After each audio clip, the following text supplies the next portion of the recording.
You might recognize Adam Savage from the popular TV show Mythbusters, but he also used to work at ILM, Industrial Light and Magic, and he spent time working on the sets of Episode 1, Phantom Menace, and Episode 2, Attack of the Clones. And recently on one of his videos, he shared what he thinks is the reason the prequels got so much hate. Says, I just want to thank you. That's a Blade reference. I just want to thank you, they say, and the Mythbusters team for getting me through some of the worst times of my life. My question is a Star Wars prequels question. Do you think the majority of the backlash on the prequels was because people expected more of a dystopian Star Wars and got disappointed? I must admit that I was likewise too hard on them and have since grown to love them very deeply. I appreciate the resuscitation of the reputation of the prequels. I still have huge issues with them dramatically, and I am super proud of the work I got to do on them professionally, and I love all of the humans that I know and met and worked with on working on them. And I think that when I say that I have issues with them narratively, I think you're right. I think the prequels are absolutely gorgeous. I think that the first one, that's Attack of the Clones, right? Phantom Menace. Phantom Menace. Wow. I think the first one, Phantom Menace, is almost too busy. He's about to give his opinion.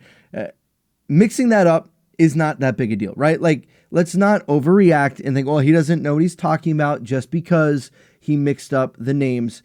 Listen to what he says. I think this is an interesting perspective. And then we're going to talk about what I think, whether or not I agree. And you can let me know in the comments down below whether or not you agree with what he's about to say. Feels like I have made this analogy before. I'm going to make it again right now.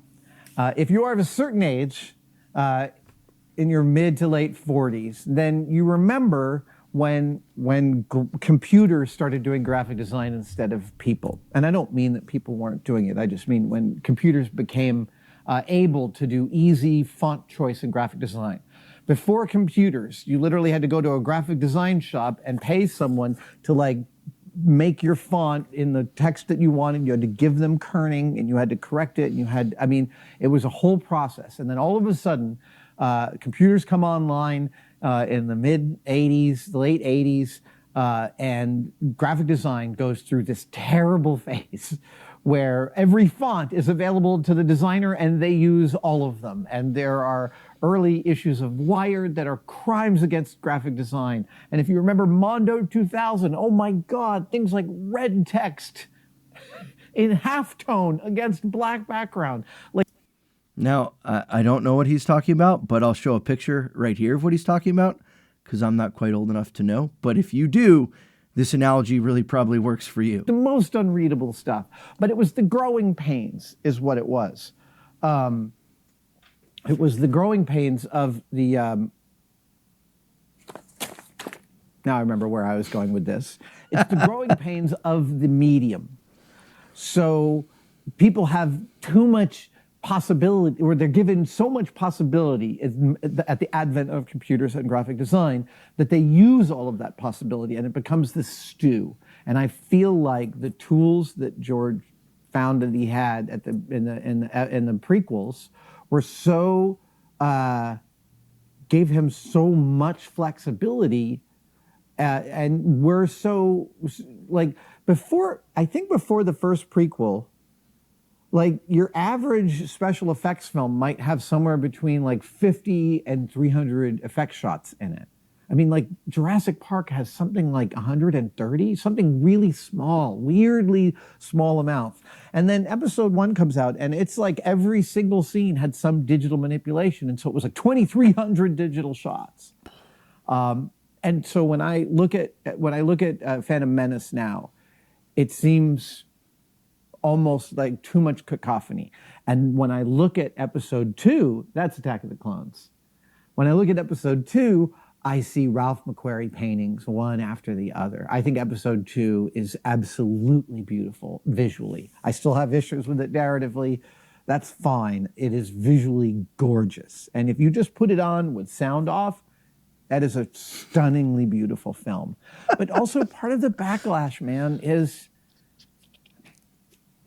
the first 3 Star Wars films are so amazing.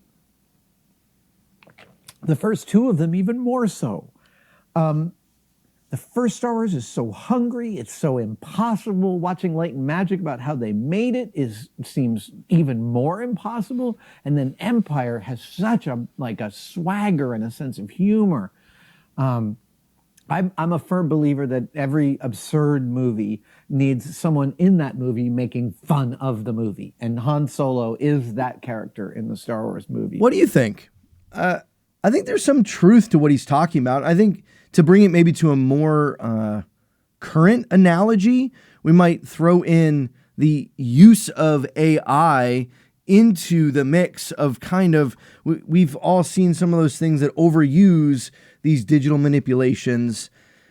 And while I would agree, I think there is a fair argument to be made that there are some issues narratively and that can break the feeling of enjoying the movie. I wouldn't go so far as probably of what some people who have disliked the prequels have said, which is they're just horribly written. I think there's some choices that I would maybe have made differently, but ultimately I don't think it makes them bad films. I think you can still really enjoy them.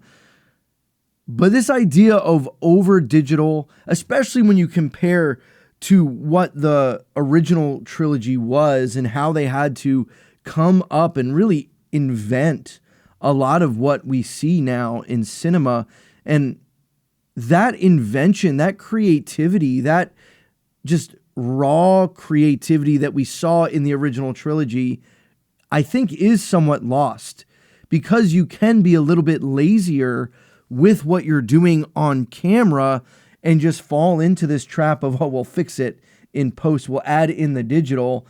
And this is partly what we see a little bit in the digital remasters of the original trilogy, where there's things that are changed, like the Sarlacc pit being one of them, just like, how, it just, no, it's hard. Those types of things. And there is something to be said for the limitation that was put on the creativity, and you had to figure out a way to do something with less. And as a result, I think there's a passion, there's a heart, there's something there that just exists in those original films that I think it's fair to say is somewhat missing. And I think he hits the nail on the head in the sense of the bringing back of the Ralph McQuarrie paintings of really what made some of the visual of Star Wars, that it felt more real.